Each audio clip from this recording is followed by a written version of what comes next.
안녕하세요. 저는 30대 중반에 홀로 아이를 키우고 있는 평범한 싱글맘이에요. 여러분은 미신을 얼마나 믿어요? 점, 사주팔자, 타로 이런 거 말이에요. 사실 저도 이번 일을 겪기 전까지는 이런 미신들을 가끔씩 보기도 한 사람이에요. 믿는다기보다는 안 좋은 소리를 들으면 평소보다 더 조심하거나 노력해서 화를 피해가야지 하는 생각 때문에 보기도 했지만 솔직히 흥미 위주로 많이들 보잖아요. 그렇게 가볍게 생각했는데 그걸 그렇게 맹신하는 사람들도 있더군요. 제가 이렇게 사연글을 쓰게 된 이유는 바로 그 미신을 맹신하는 사람들에 대해 이야기해주고 싶어서예요. 그 사람들은 전 시댁과 전 남편이고요.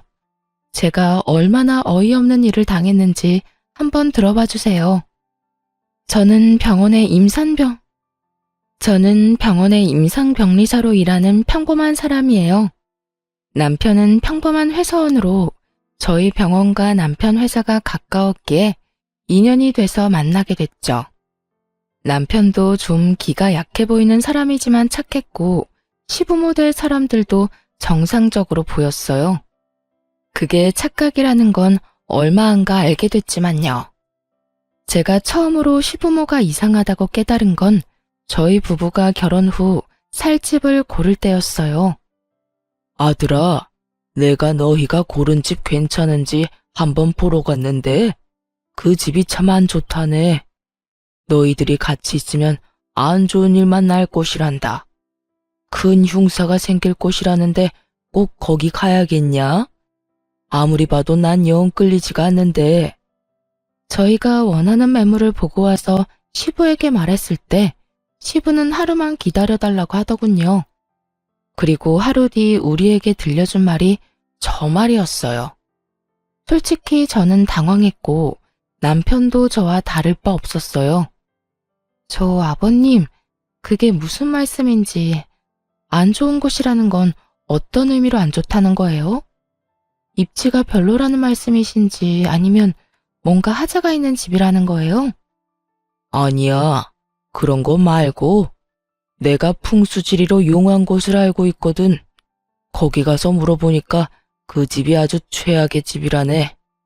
그쪽 방향으로 가면 너희한테 좋을 게 하나도 없단다. 그러니까 다른 쪽으로 알아봐라.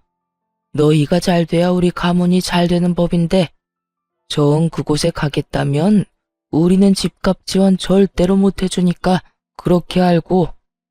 설마 풍수지리 때문에 저희한테 지원을 못 해주겠다고 말씀하시는 거예요? 저는 그 말에 뒤통수 한 대 맞은 기분이었어요. 사실 저희 부부가 20대 후반, 28이라는 이른 나이에 결혼을 했었거든요. 사회 초년생이 된 지 얼마 되지 않아서 당연히 모아둔 돈이 많지 않으니 어쩔 수 없이 시댁과 친정의 도움을 받을 수밖에 없었어요. 그래서 집을 사려고 할 때 친정에서 1억, 시댁에서 5천을 지원해주기로 했거든요. 그리고 나머지는 저희 대출을 끼고 들어갈 계획이었죠. 수도권이 아니라 집값은 그리 비싸지 않았지만 저희가 워낙 돈이 없었으니 어쩔 수 없이 두 가족의 손을 빌린 거예요. 그런데 갑작스레 시부가 저런 말을 하니 배신감이 느껴질 수밖에요. 게다가 직접 가보고 결정한 것도 아니고 점을 보고 와서 저런 말을 하니 너무 어이없잖아요. 제 표정 관리가 안 되고 있을 때 시부가 그러더군요. 그게 얼마나 중요한지 너희가 아직 어려서 모르는 거야. 모름지기 사람은 좋은 기운을 품고 살아야 하는 법이지. 그래서 내가 풍수들이 잘 아는 사람 데리고 너희 신혼집에 어울릴 만한 집을 찾으러 다녀보고 왔거든. 내가 눈여겨본 곳이 있는데 한번 가보자꾸나. 너희가 고른 집은 풍수지리에도 안 맞고 누가 들어가도 나쁜 터라고 하더라고. 그러니까 길한 곳도 한번 보고 오는 게 좋지 않겠냐. 그래야 너희 생각도 바뀔 거 아니냐. 좋은 의도라는 건 잘 알겠어요.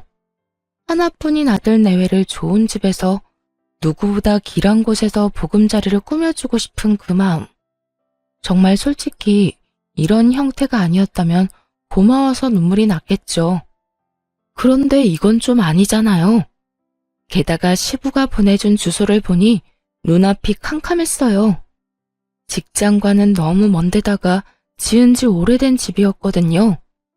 게다가 찍어준 사진만 봐도 리모델링 비용이 얼마나 나올지 예측이 불가할 만큼 허름했어요. 솔직히 그 사진을 보고 나니 시부가 일부러 점집이나 풍수지리 이야기를 꺼낸 줄 알았어요. 비싼 집 안 보내려고 저러는 거구나 하고.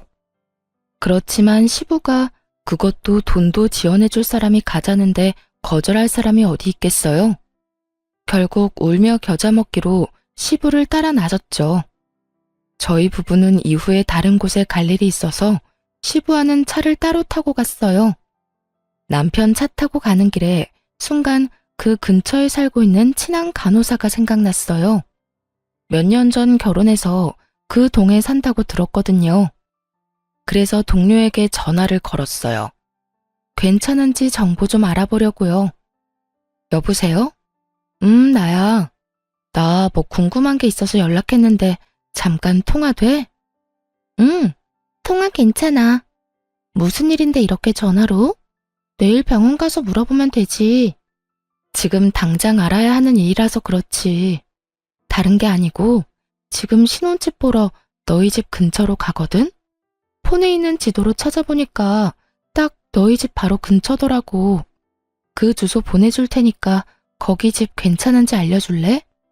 아버님이 좋은 길지라고 지금 보러 가는데 네가 동네 사람이니까 잘 알 거 아니야. 외관 사진도 보내줄게. 나도 동네 일 잘 모르는데 일단 주소로 지도 한번 찾아보고. 어? 야, 여기는 좀 그냥 다른 데 찾아보는 게 어때? 급하게 다그치는 동료의 말에 저는 깜짝 놀라 되물었어요. 왜 그래? 뭐가 안 좋아? 너 여기 절대 가지 마. 여기 몇 달 전에 칼부림 있었던 곳이야. 그래서 경찰들이 노란 줄 쳐놓고 못 들어가게 막고 난리도 아니었거든?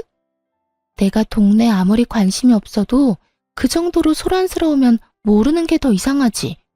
어쨌든 완전 재수 온 붙은 집이니까 절대로 가지 마. 네가 우리 집 근처에 오는 거면 나는 좋은데 이 집은 나라면 절대 안 가. 그 이야기를 듣는데 머리가 새하얘지더군요. 제가 무슨 소리를 들었나 싶을 정도로요. 남편에게 이야기를 하려는데 벌써 도착한 상태였고 친구와 연락을 끊고 일단 시부와 함께 그 문제의 집으로 갔어요. 그 집 앞에는 남자가 한 사람 서 있었는데 소개로는 공인중개사라고 하더군요. 그렇게 시부와 함께 저희도 일단 집에 따라 들어갔죠. 사실 집 자체는 사진으로 보는 것보다는 덜 더러웠어요. 그렇다고 고칠 곳이 없다는 건 아니었지만 매매가를 아낀다면 리모델링에 충분히 돈을 쓸 수 있으니 그 부분은 다행이라고 생각했죠. 물론 그 집에 들어가겠다고 가정을 했을 때 말이죠. 저는 이곳에 들어갈 생각이 이미 눈꼽만큼도 없었거든요. 집을 둘러보는 내내 시부는 이 집이 얼마나 길한지, 빛과 채광이 얼마나 좋은지, 기운이 얼마나 좋은지를 귀에 딱지가 않도록 주절거렸어요. 그리고 저는 말 한마디 없이 냉랭한 표정으로 공인중개사의 입만 쳐다보고 있었고요. 해줘야 할 말을 안 하더군요. 그래서 제가 물었어요. 그런데 공인중개사님, 궁금한 게 있는데 왜 이 집이 문제 매물인 건 이야기 안 해주세요? 예? 모른 척 하지 마세요. 제가 이 근처 사는 직장 동료한테 이미 들었는데요. 여기 몇 달 전에 칼부림 났었다면서요? 그래서 경찰들 와서 난리도 아니었다는데 설마 그걸 모르셨던 건 아니죠? 제 말에 남편과 시부의 얼굴이 확 일그러지더군요. 저는 일부러 시부 보는 앞에서 공인중개사를 더 추궁했어요. 솔직히 말이 안 되잖아요. 중간에 다른 사람이 살았던 것도 아니고 그렇게 큰일이 있었는데 저희가 매매 계약하고 나서 이 사실을 알았으면 얼마나 찝찝했겠어요? 저희는 아무리 돈 없어도 이렇게 재수없는 집은 안 들어가요. 저희 아버님이 풍수질이랑 기운에 얼마나 민감한지 모르시죠? 오늘도 좋은 곳이라고 해서 왔는데 이런 식으로 사람 속이시면 그게요. 그런 일이 있기는 했는데 시간도 좀 오래되기도 했고 무엇보다 매물이 워낙 싸지 않습니까? 이 정도 번화가에 이 가격이면 솔직히 거저나 다름없죠. 아무리 돈을 적게 줘도 문제 있는 곳이면 이야기는 해줬어야죠. 그리고 지역 신문에 날 정도면 엄청 큰일이죠. 제 직장 동료가 바로 이 근처 살거든요. 집 주소 알려주니 단번에 알던걸요. 아무리 풍수지리가 좋고 길지면 뭐예요? 딱 봐도 재수 안 붙은 집이잖아요. 아버님, 저희 이런 집에 들어가게 하실 생각이셨어요? 제가 경악스럽다는 표정으로 묻자 그제서야 시부가 당황하더군요. 언제나 미신을 그렇게 따지면서 우리에게 완전 안 좋은 일이 있었던 집에 들어가라고 강제로 들이민 거나 마찬가지잖아요. 제 물음에 시부가 손을 내저으며 변명하더군요. 그럴 리가 있겠냐? 나는 다 너희 좋은 곳에서 살았으면 해서 그런 거지. 나한테 그런 나쁜 마음 같은 건 없었어. 오해다. 진짜 오해야. 그런데 공인중개사 양반, 진짜 그런 일이 있었던 게 맞습니까? 왜 저번에는 저한테 그런 이야기를 안 해줬어요? 저번에는 오셨을 때 두 분이서만 이야기하셨잖아요. 제가 뭐라고 이야기하려고 하면 모르는 사람은 좀 빠지라고 하시더니 설명을 해주려고 해도 싫다고 할 때는 언제고. 그래도 이 매물은 그 부분만 빼면 다 좋잖아요. 건물이 낡았지만 전기나 가스, 수도 같은 건 문제 하나도 없고 동네가 더럽고 허름한 것도 아니고 지하철역하고 멀지도 않으니까. 그리고 무엇보다 매매가가 이 근방에서 찾아보기 힘들 만큼 싸잖아요. 요새는 일부러 싼 곳 찾아오는 사람들도 많아서. 이 사람이? 우리 아들이랑 며느리는 이제 막 결혼해서 마련하는 첫 번째 집인데 이런 집에 어떻게 들어가? 말이 되는 소리를 해야지. 이런 집이라는 거 알았으면 내가 반대했을 거야. 되려 호통치는 시부의 그 모습에 저는 속으로 코웃음을 쳤어요. 이 집에 와서 확인해보라던 시부가 할 말은 아니잖아요. 여기까지 끌고 온 게 본인이면서 애꿎은 공인중개사만 혼내고 있으니 어이가 없었죠. 그리고 한편으로는 안심도 됐어요. 이런 집에 들어가라고 할 리도 없을 테니까요.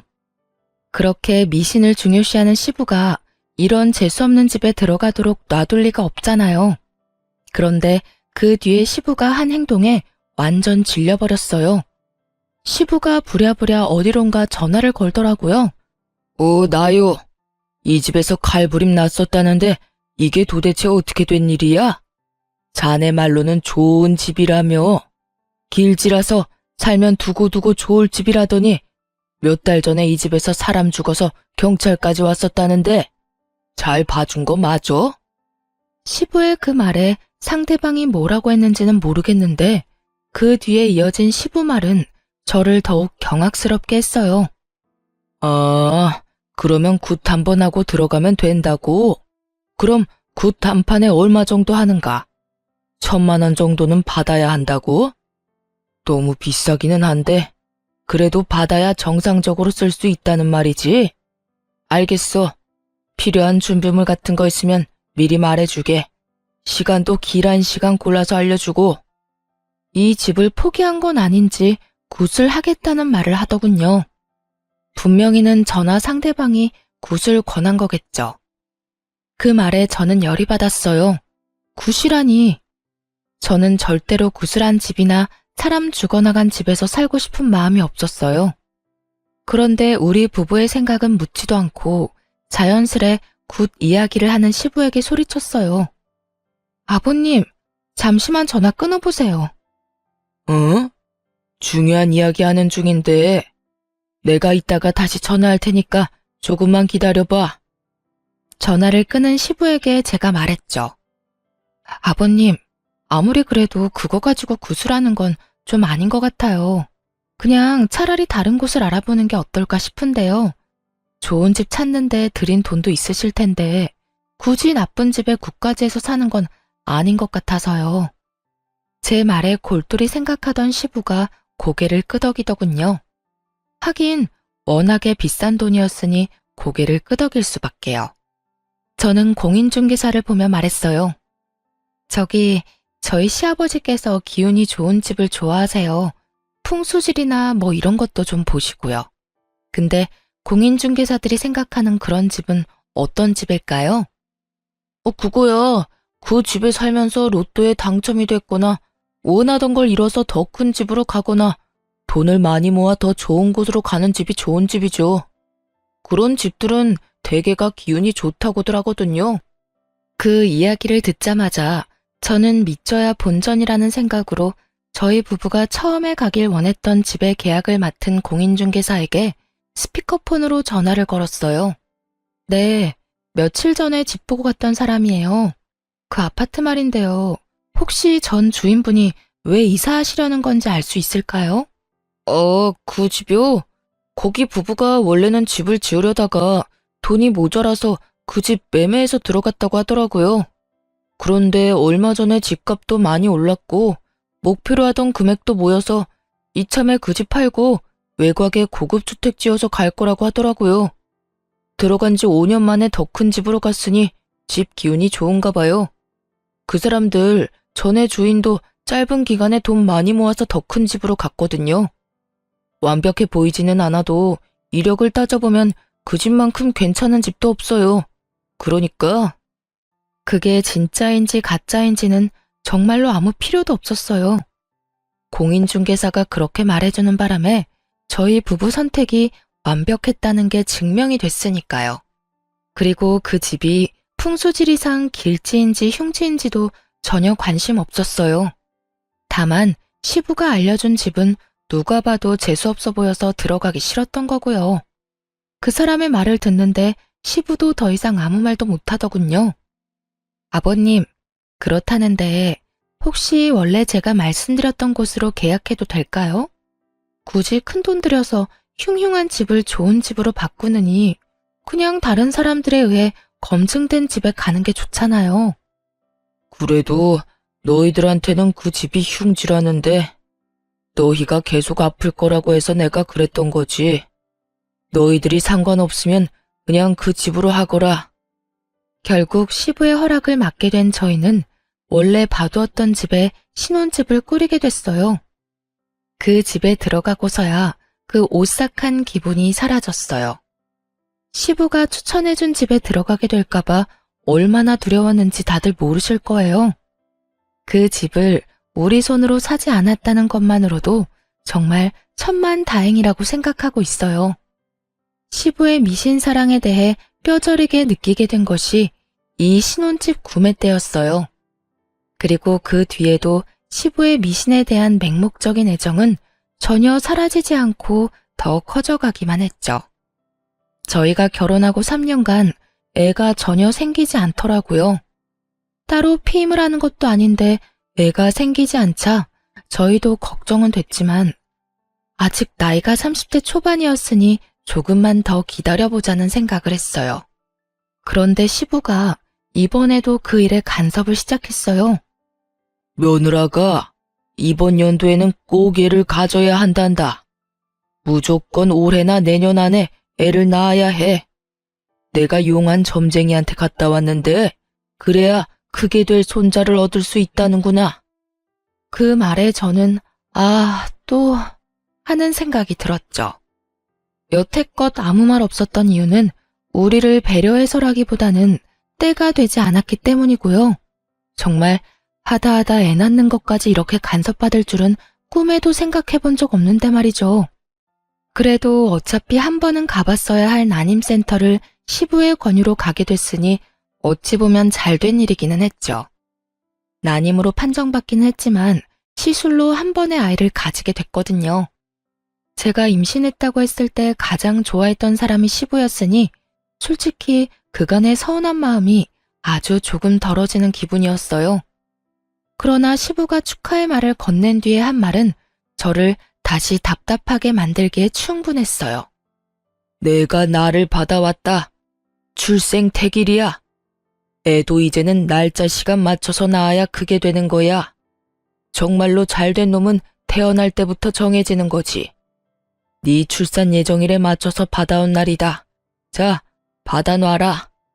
거기에는 누군가 휙휙 갈긴 듯한 날짜와 시간이 적혀 있었어요. 그걸 보면서 저는 정신이 아득해지는 기분이 들었죠. 또 미신. 그래도 이번에도 이해하려고 애는 썼어요. 솔직히 저도 애한테 좋다면 뭐든 하고 싶은 마음이니 날짜를 맞출 수만 있으면 맞춰서 낳고 싶다고 생각은 하니까요. 하지만 출산해보신 분들은 알잖아요. 제왕절개가 아닌 이상 그건 맞추기가 엄청 어렵다는 걸요. 저는 나지막히 한숨을 쉬며 시부에게 말했어요. 아버님, 날짜 받아와 주셔서 감사해요. 최대한 이 날짜에 나와보도록 노력할게요. 39주쯤이라 맞추려면 맞출 수도 있을 것 같긴 하네요. 완전 조산이라거나 만삭을 훌쩍 넘은 날짜가 아닌 게 다행이라면 다행이었죠. 그런데 저의 어정쩡한 대답이 마음에 들지 않았는지 시부가 저를 뚫어지게 쳐다보며 강조하더군요. 아가, 이건 선택사항이 아니다. 무조건 이 날짜, 이 시간 안에 낳아야 해. 그래야 나라에 크게 이바지할 인물이 나온다고 했으니 네 선택에 우리 집안 미래가 달렸다는 거다. 아버님, 근데 애가 알고 나오는 것도 아니고 제왕절개 날짜를 잡아놓는다고 해도 그 날짜까지 진통이 안 오면 제왕절개가 가능하겠지만 날짜 전에 진통이 오면 안 될 수도 있어요. 그리고 아이나 저한테 문제가 생기면 더 빨리 아이를 낳을 수도 있고요. 제가 할 수 있다고 장담을 하기에는 변수도 많고. 그런 건 다 기합이야. 늦게 나오면 날짜 맞춰서 제왕절개 하면 되고 일찍 나오면 참으면 되지. 최대한 참아. 날짜 전까지 걷기 운동은 좀 피해. 그거 하면 일찍 나온다는 말이 있으니까. 무슨 애 하나 나오는데 집안의 미래까지 생각해요? 어떤 운명을 타고나든 잘 키우면 될 것을 애를 어떻게 키울지 상의하는 것도 아니고 좋은 날짜 시간만 받으면 노력하지 않아도 큰 사람으로 자랄 거라는 생각 자체가 얼마나 안일한 건지 아무도 지적하지 않더군요. 저는 더 이상 논쟁하고 싶지 않아서 알겠다고 말하고 시댁에서 나왔어요. 그 뒤로 시댁에는 일부러 발걸음을 자주 하지 않았어요. 그 대신 전화는 자주 짧게 했죠. 그래야 우리에게 얼굴 보자고 하지 않을 테니까요. 그렇게 거리를 두는 사이 점점 분만 예정일이 다가오기 시작했어요. 직장의 출산, 육아휴직을 위한 대체자를 구하지 못한 터라 38주가 될 때까지 꽉꽉 채워서 일을 했어요. 그리고 39주, 시부가 선택한 출산 태기를 하루 앞두고 결국 진통이 시작됐어요. 사실 이슬은 더 일찍 비쳤지만 통증이 없으니 병원에서는 오지 말고 진통 시작하면 오라고 했거든요. 그래서 기다렸던 건데 결국 얼마 지나지 않아 진통이 시작되더라고요. 일단 남편과 병원으로 향하는 내내 애가 잘못되지는 않을까 하는 생각만 했어요. 그리고 처음으로 아이를 낳는 두려움만 가득했죠. 그렇게 병원에 갔더니 문이 많이 열려서 지금이라도 힘을 줘야 한다고 하더군요. 게다가 애가 배 위에서 아래쪽으로 이미 내려오고 있는 상태라 힘을 줘서 빼내는 것만 남았다고 하더군요. 70% 진행된 상태라 무통도 못 맞는다고 하더군요. 출산 태기를 24시간 앞둔 시간이었어요. 저는 날짜 같은 건 생각도 안 났어요. 의사 선생님이 하는 말을 들으며 고개만 끄덕였죠. 비상 상황에 믿을 수 있는 사람은 의사뿐이니까요. 그렇게 모든 준비를 끝내고 진통으로 애를 밀어내고 있는데 남편이 자기 폰을 제 귀에 대어주더군요. 귀에 들리는 건 시부의 목소리였어요. 아가, 좀만 힘내라. 절대로 애를 일찍 낳으면 안 돼. 무조건 시간 끌어야 한다. 지금 낳으면 완전히 우리 집안 쪽박 차는 거야. 내일 낳아야 돼. 시간은 못 맞추더라도 날짜는 내일 날짜로 맞춰야 돼. 죽어있던 배에 힘이 쑥 빠지는 소리였죠. 이 상황에 참으라니. 뱃속이 지금 엉망진창이고 통증으로 정신도 오락가락하는 상황에 저런 말을 하는 시부도 참 대단한 사람이긴 했죠. 분만 직전이라 이 안쪽까지는 들어오지 못하고 시부는 밖에서 남편을 시켜 제게 계속 압박감을 불어넣었어요. 거기다 간호사와 의사까지 난처한 표정으로 남편에게 와서 말하더군요. 밖에서 보호자분께서 지금 막무가내예요. 나가서 진정 좀 시켜주세요. 지금 제왕절개가 안 될 정도로 자궁문이 많이 열린 상태라 어차피 자연분만 해야 합니다. 밖에서 할아버님이 내일까지 출산을 미뤄달라는데 그러면 아이도 산모도 위험해요. 위험하다고 말씀을 아무리 드려도 안 된다고 난리를 치시는데 저희는 생명을 위험하게 만드는 사람이 아니잖아요. 보호자분이 밖에 나가서 정리 좀 해주셔야 될 것 같은데요. 딱 들어도 의사 화가 많이 난 목소리였죠. 병원에서 일하고 있는 저도 자주 보거든요. 바빠 죽겠는데 진상 환자가 있으면 짜증이 2배가 아니라 10배로 늘어난다는 걸요. 게다가 환자도 아닌 보호자 때문에 환자까지 위험하게 생겼으니 그 위험에 따른 불안감도 한몫할 거고요. 그런데 웃긴 건 남편이 멀뚱하게 서 있던 거였어요. 당신 뭐해? 나 지금 당장 애 낳아야 해. 너무 아프다고. 그치만 아버지가 날짜 꼭 지켜야 한다고 하셨는데. 나 죽어나가도 그 말 할 거야? 네 앞에서 애랑 나랑 둘이 나란히 잘못되는 거 봐야 정신 차릴래? 애한테 무슨 일 생기면 당신네 가문의 미래고 뭐고 아무것도 없을 줄 알아? 저는 다 때려치고 빨리 낳고 싶은 마음뿐이었어요. 게다가 제왕절개를 안 해도 될 정도로 자궁문이 많이 열린 상황이었죠. 제 말에도 남편 놈이 우물쭈물하자 저는 열받아서 의사에게 말했어요. 의사 선생님, 주 보호자 필요 없고 환자인 제가 말할게요. 그리고 보호자 서명 뭐 이런 거 필요하시면 남편 말고 밖에 있는 저희 친정어머니한테 사인 받으시고요. 제 목소리가 밖에 다 들렸는지 시부가 밖에서 고함을 지르더군요. 무슨 소리야? 기다려. 내일 낳아야 된다고 내가 말했지?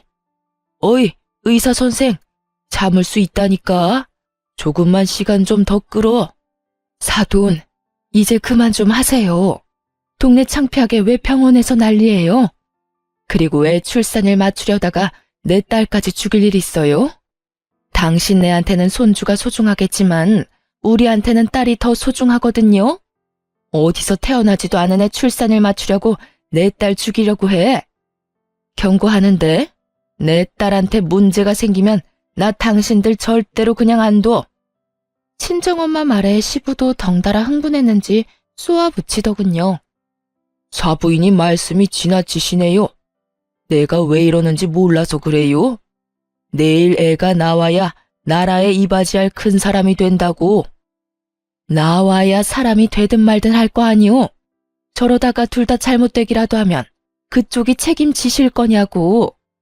여기서 병원 업무 방해하면 의사 선생이 아니라 내가 당신 경찰서에 신고해버릴 거니까 지금 당장 여기서 나가세요. 사람들 보기 창피하지도 않아요? 요즘 세상에 어떻게 며느리 목숨을 가지고 이래라 저래라 하는 거야? 친정엄마의 따끔한 말과 주변 사람들의 더 따가운 눈총에 결국 시부는 쫓겨나듯 병원 밖으로 나갔어요. 친정엄마의 호통 소리를 들으며 저는 다시 마음의 안정을 찾았고 바로 분만을 하러 들어갔어요. 조금만 더 늦었어도 큰일 났을 거라고 의사가 말하는데 정말 속이 부글부글 끓었죠. 아이를 출산하며 감동으로 가득 차야 할 시간에 시부와 남편놈 때문에 그 감동이 엉망이 돼버렸으니 결국 화가 난 저는 출산을 마치고 남편에게 따졌어요. 당신 도대체 무슨 생각으로 아버님 편 든 거야? 설마 당신도 그 출생 날짜에 정신 팔린 거야? 나도 당황했어. 나도 두 사람 사이에서 어쩔 줄 몰랐다고. 누구를 따를지 나도 고민하고 있었거든. 그걸 어떻게 고민해? 당신 진짜 내가 죽어나가도 아버님 편들 생각이었어? 미쳤어? 설마 당신도 그 미신 믿는 거야? 그게 아무리 중요해도 목숨보다 더 중요한 거야? 그러니까 미안하다고 지금 사과하잖아. 늦었어. 이제 와서 무슨 사과야? 나 몸조리 친정에 살 거니까 당분간 만나러 오지 마. 결국 저는 화를 내고 조련 퇴소 후 친정에 몸조리하러 갔어요. 솔직히 남편에게 화가 난 건 둘째치고 시댁 어른들 얼굴 볼 일이 더 짜증나서 일부러 친정에 간 거였거든요. 친정엄마랑 그렇게 큰 소리 내며 싸운 시부가 친정에 올 수 있을 리 없으니까요. 시부가 와 봐야 할 말은 하나밖에 더 있겠어요. 사실 애 낳은 그날 저녁 전화로 생생하게 듣긴 했죠. 넌 어떻게 그걸 못 참고 그렇게 애를 빨리 낳았어? 내가 전화해서 물어보니까 그것도 영 나쁜 건 아니라길래 다행으로 생각은 했다만 그게 될 수 있는 애를 네가 처음부터 잘못한 거야. 아버님, 제가 아무 말씀 안 드리려고 했는데 진짜 해도 너무하시네요. 제가 위험하다는 말 의사 선생님한테 들으셨죠? 그런데도 어떻게 그 상황에서 더 버티라는 말씀을 하셨어요?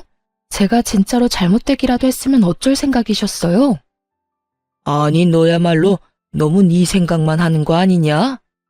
네가 결혼해서 우리 집에 들어온 게 그냥 너 좋으라고 하는 일인 줄 알아? 자식 손주들이 잘 돼야 집안이 평안한 법이다. 그래서 내가 그렇게 하루 늦게 나으라고 했는데 그걸 못 참아서 이 난리를 피우고. 적반하장인 시부를 보니 정이 다 떨어지더군요. 그래서 시부에게 통보했어요. 그래서 지금 제가 대역 죄인이네요? 그러면 속이라도 편하시게 제가 안 보이는 게 답인 것 같네요. 앞으로는 시댁 일에 절대 참견 안 할 테니 걱정 마세요. 그리고 아버님, 손주 어차피 마음에 안 드시죠? 잘 됐네요. 앞으로 저랑 제 아들은 시댁 일에 더 이상 관여 안 할게요. 무슨 일 있으면 남편 통해서 해결하세요. 그렇게 말하고 전화를 탁 끊어버렸어요. 그리고 남편에게도 똑똑히 전했죠. 앞으로 시댁 일은 너 혼자서 알아서 하라고 말이죠. 며느리며 손자며 마음에 안 든다고 전할 리인데 뭐하러 내가 사서 고생해야 하느냐고요. 남편 놈은 저한테 미안하긴 했었는지 시댁과의 연락을 본인이 하려고 노력은 하더군요. 그런데 시부가 웃긴 게 저도 손주도 탐탁치 않다면서 매번 전화해서 애 보러 오고 싶다고 남편을 들들 볶더군요. 몇 번이나 마주칠 뻔한 걸 제가 다른 약속 만들어서 피해버렸어요. 한 5번째쯤 그렇게 피하니 더 이상 연락 안 하더군요. 제가 왜 그 사람한테 애를 보여줘야 하나요? 아무리 조손관계라도 원하던 시간에 안 태어나서 망했다고 생각하는 사람한테 제 자식 만나게 할 엄마가 어디 있나요? 그렇게 시부와의 만남을 필사적으로 피하며 저는 육아와 일을 병행하게 됐어요. 그리고 육아휴직 종료에 맞춰 아들을 어린이집에 보내게 됐어요. 이제 막 돌을 넘긴 아이를 어린이집에 보낸 부모들은 알 거예요. 어린이집은 애를 봐주는 좋은 곳임과 동시에 들어가면서 병원균에 노출되는 아주 무서운 곳이라는 걸. 저희 애만 그렇지는 않고 모든 애들이 그랬죠. 한 아이가 감기 걸려오면 그 반 애들은 다 줄줄이 걸리고 바이러스성 질병이라도 걸리면 또 다른 친구들도 다 걸리고 저희 아들은 또래보다 좀 더 많이 걸리는 편이었어요. 감기에 바이러스, 물놀이 이후에 요로 감염까지 와서 병원에 입원도 일주일씩 해야 했을 정도로요. 애가 자주 아프니 저도 연차를 계속 써야 했고 무엇보다 아이와 같이 입원을 해야 하니 몸이 축나기도 했어요. 이런데도 남편 놈은 괜찮냐는 말 한마디 없고 위로라도 해주면 좋을 것을. 제 맘 알아주는 사람은 친정엄마 뿐이더군요. 그런데 아기가 호흡기 바이러스로 열이 나서 입원했을 때 시부에게서 연락이 왔어요. 남편이 애가 아프다고 말한 모양이었어요. 전화를 받았는데 시부 이야기에 화가 확 치밀었죠. 손주 아픈 거 애 사주 때문에 그렇단다. 그러게 내가 뭘 했냐? 하루만 더 버티라고 했지. 그랬으면 잔병 치레도 안 하고 잘 컸을 텐데 네가 그걸 못 참는 바람에 애가 약하게 태어났잖아. 뭐 이미 애가 그렇게 나온 건 어쩔 수 없고 내가 그 문제는 이미 방법을 찾아놨으니 나중에 너 나랑 같이 어디 좀 가자. 느낌이 쎄했죠. 그 어디가 그저 평범한 곳일 거라는 생각은 전혀 들지도 않았죠. 어디를 가자는 말씀이세요? 신방. 용한 점쟁이가 그러는데 그거 한 번만 받으면 싹 다 낫는단다. 그러니까 애 태어나면 너랑 애 둘 다 준비하고. 자기 할 말만 하고 끊는 시부를 보며 화가 머리 끝까지 났죠. 당장 남편에게 전화해서 퍼부었어요. 아버님 도대체 무슨 생각이셔? 내가 병간호도 이렇게 힘들어 죽겠는데 왜 아버님 그딴 정신 나간 소리를 들어야 해? 세상에 어떤 사람이 두 돌도 안 된 애랑 며느리한테 신방을 가자고 하느냐고. 우리가 악귀야? 우리가 뭐 귀신이라도 붙었대? 지금 우리 애 반에 같은 질병으로 입원한 애가 둘이야. 이 지역에도 유행하는 중이고. 그럼 그 애들도 다 태기를 잘못해서 그런 거냐? 어디서 말도 안 되는 소리를 해. 이런 일은 당신이 중간에서 알아서 끊어줘야지. 나 스트레스 받아서 죽으라고 이러는 거지? 나 말려 죽이려고? 그딴 식으로 말하지 마. 아버지가 나쁜 마음으로 그랬겠어? 아버지도 손주 걱정하시는 거야. 할아버지가 손주 걱정하는 게 도대체 무슨 잘못인 건데? 당신이 이렇게 예민하게 나오니까 나도 아버지도 당신한테 문제가 있다고 생각하는 거지. 그리고 애가 이렇게 자주 아픈데 당신은 뭐라도 해볼 생각은 안 하고. 그래서 내놓은 해결 방법이 점집에 가서 물어보는 거야? 차라리 한의원을 가거나 어린이집을 안 가고 애 봐줄 사람 찾는 게 더 괜찮은 방법 아니야? 하긴 이미 애가 그렇게 타고났다고 생각하는 사람이 그런 걸 해줄 리가 없지. 당신도 반성 좀 해. 애한테 굿하겠다는 말 듣고도 멀쩡한 당신이 더 놀라운 거 알아? 남일이야. 당신의 일이라고. 아버님이 그런다고 당신까지 이러면 내가 어떻게 버텨? 내가 얼마나 스트레스 많이 받는지 당신은 정말 몰라서 그러는 건 아니지? 어쨌든 나 절대로 우리 아들 그런 곳에 못 보내. 그렇게 알고 당장 아버님 멈추도록 만들어. 그것도 못하면 진짜 당신 용서 안 할 거야? 저는 남편에게 쏟아붓고는 아이와 퇴원을 했어요. 그런데 아무리 생각해도 시부가 여기서 포기할 것 같지 않더라고요.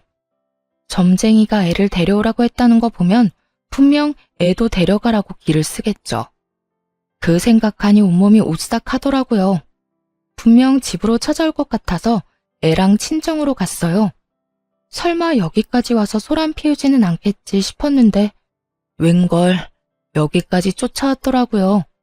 남편이 같이 왔길래 남편이 시부를 말려주려나 싶었는데 두 사람 다 애 내놓으라고 난리더군요. 여보, 나와 이야기 좀 해. 애한테 나쁠 거 하나 없다고. 한 번만 하면 돼. 돈도 아버지가 다 내준다는데 그 정도는 괜찮잖아. 빨리 나와봐. 당신 미쳤어? 이젠 말이 안 통하네. 우리 이혼해. 여기서 이러지 말고 이혼하자고. 내 아들 데리고 그딴 짓거리 하는 거 난 못 봐. 딴 여자랑 결혼해서 낳은 애로 뭔 짓을 하든 난 상관 안 할 테니까 그냥 나랑 이혼이나 해줘, 이 미친놈아. 그때 저희 어머니가 부엌에서 부시럭거리더니 뭔가를 가득 담은 종이박스를 들고 현관 앞으로 가더군요. 중문 앞에 그걸 놔두고는 그 상자 안에 있는 걸 들어 올리더군요. 그리고는 현관문을 열고는 들고 있던 걸 냅다 확 뿌렸어요. 이게 뭐야? 아우짜! 소금? 그래, 소금이다. 나이도 지긋하신 양반이 어디 사돈 집에 와서 행패야?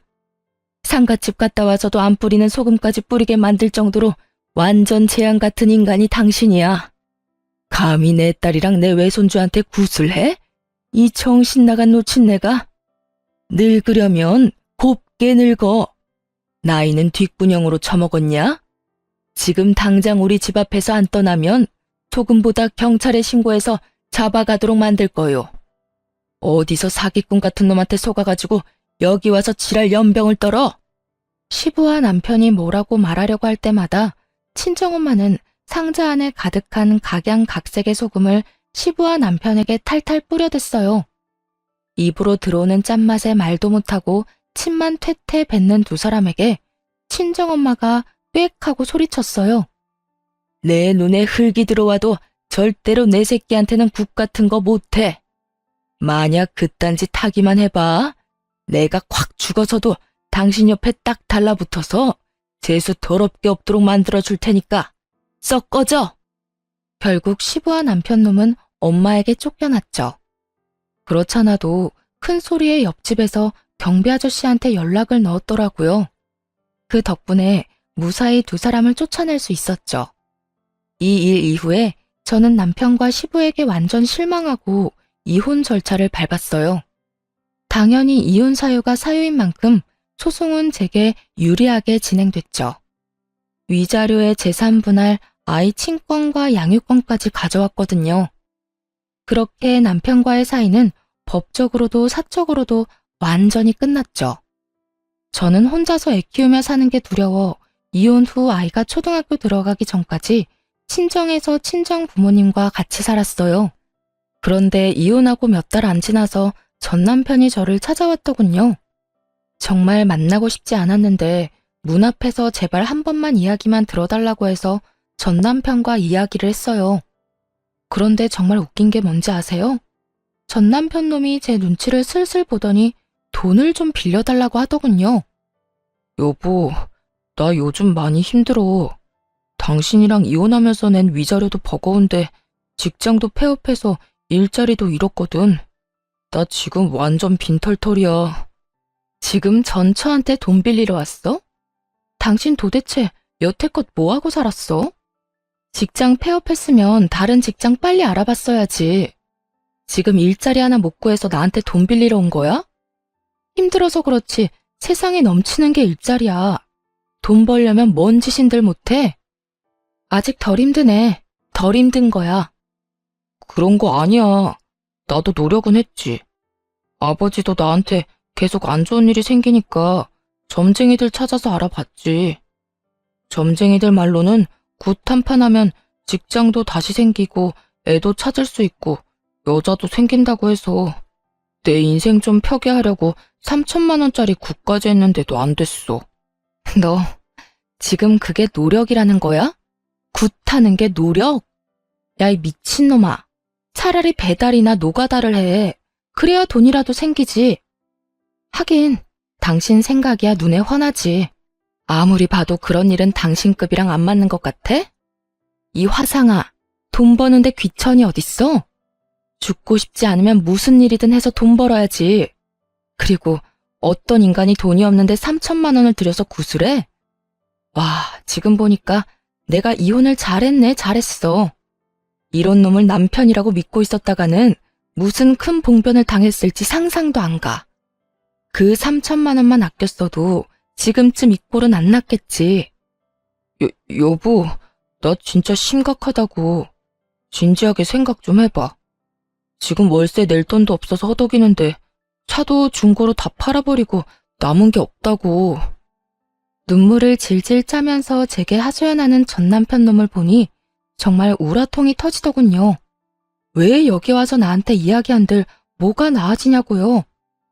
여보라고 부르지도 마. 그래서 굿한 결과가 지금 이거야? 이혼한 전처 찾아와서 돈 빌리는 거? 점쟁이가 그건 안 알려줬나 보네. 내가 돈 절대 안 빌려준다는 거. 그거 알았으면 네가 여기까지 왔겠어? 나도 믿기는 싫었어. 하지만 아버지가 계속 해보라면서 난리잖아. 그렇게 구슬 한 번 했는데도 직장은커녕 면접 보는 족족 다 떨어지니까 그 뒤에 그 점쟁이 찾아갔는데 도망가고 아무도 없더라고. 사기당한 거지. 아버지는 그걸 인정 못하셨고 나도 아버지 제정신으로 돌려보려고 애썼는데 안 되더라고. 용한 곳은 다 돌아보느라 집안의 살림살이도 거들났어. 아버지 집까지 팔아서 비싼 부적도 사고 굿까지 몇 번을 했는지 정말 아버지가 집 팔았다는 이야기 듣자마자 아버지가 무슨 짓을 했는지 소름이 돋을 정도로 현실적으로 와닿더라고. 당신이라도 정신을 차리고 있었어야지. 미신 같은 거 믿을 생각하지 말고 노력을 했었어야지. 지금도 당신 꼴 좀 봐. 이게 뭐 하는 거야? 그래서 돈 다 잃고 지금 후회 한 사발 들이키면서 전처한테 눈물 콧물 흘리면서 돈 빌려달라는 거 우습지도 않아?